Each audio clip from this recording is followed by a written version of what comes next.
అందరికీ నమస్కారం. నా పేరు Tulasi. Welcome to Tulasi Sagar ideas and blogs. ఈరోజు అయితే నేను సింపుల్గా ఎగ్ ఫ్రైడ్ రైస్ ఎలా చేసుకోవాలో చూపించబోతున్నాను. ఈ వీడియో స్కిప్ చేయకుండా చివరి వరకు చూసేయండి.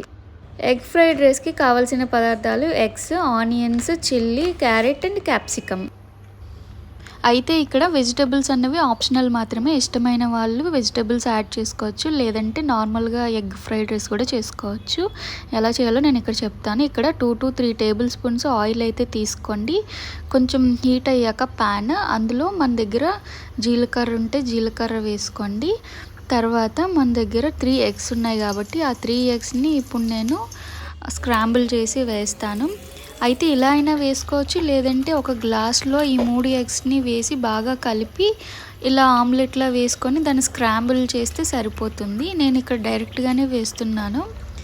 ఎగ్స్ ఫ్రైడ్ రైస్లోకి ఎప్పుడు కొంచెం పసుపు వేసుకోండి, అలాగే సాల్ట్ కూడా, జస్ట్ ఫర్ టేస్ట్ పర్పస్ కోసం మాత్రమే.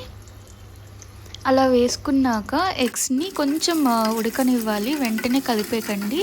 ఎగ్ ఫ్రైడ్ రైస్లోకి ఎప్పుడు ఎగ్ అనేది కొంచెం పెద్ద పెద్ద ముక్కలు ఉంటేనే టేస్ట్గా ఉంటుంది. ఇప్పుడు దీన్ని ఒక ప్లేట్లోకి తీసేసుకుందాం.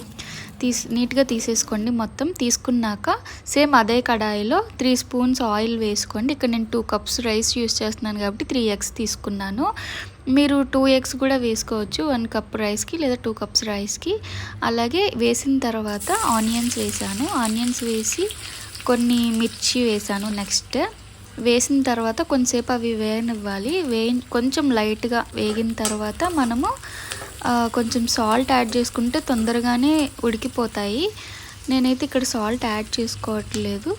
దీని తర్వాత నార్మల్గానే వేసేసాను. తర్వాత క్యారెట్, నేను క్యాప్సికమ్ తీసుకున్నాను. ఇక్కడ కొంచెం క్యాప్సికమ్ కూడా వేసుకొని దానిలో కొంచెం సాల్ట్ వేసుకున్నాను, తొందరగా మగ్గిపోతాయని.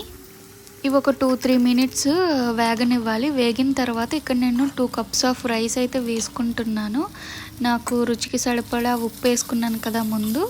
సో ఇందులో రైస్ వేసి కొంచెం బాగా కలుపుకోవాలి. కలిపిన తర్వాత కొంచెం లిటిల్ బిట్ పసుపు వేయండి. పసుపు యాంటీబయాటిక్ అంటారు, జనరల్గా అయితే ఎవరు వేయరు, నేనైతే వేస్తున్నాను ఇక్కడ. తర్వాత ముందే నేను కొంచెం సాల్ట్ వేసుకున్నాను వెజిటబుల్స్లో, సో ఇక్కడ కొంచెం తక్కువ వేసుకుంటున్నా. ఆ తర్వాత ఇది కారం, మనకి రుచికి సరిపడా కారం వేసుకొని బాగా కలుపుకోవాలి. అలాగే ఇక్కడ నేను కొంచెం గరం మసాలా వేస్తున్నాను, కొంచెమే. తర్వాత ఏమంటారు ధనియా పౌడర్ కూడా కొంచెం వేసాను.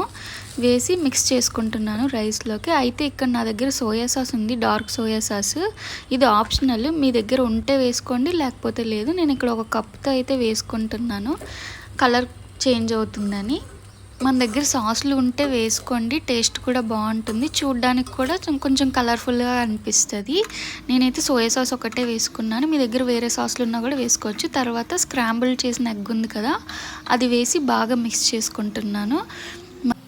నా వీడియో మీకు నచ్చినట్లయితే లైక్ చేయండి, మీ ఫ్రెండ్స్ అండ్ ఫ్యామిలీతో షేర్ చేయండి. అలాగే నా మొదటిసారి చూస్తున్నట్లయితే సబ్స్క్రైబ్ చేయండి. ఇలా సింపుల్గా బ్యాచిలర్ స్టైల్లో చేసుకోండి, బాగుంటుంది.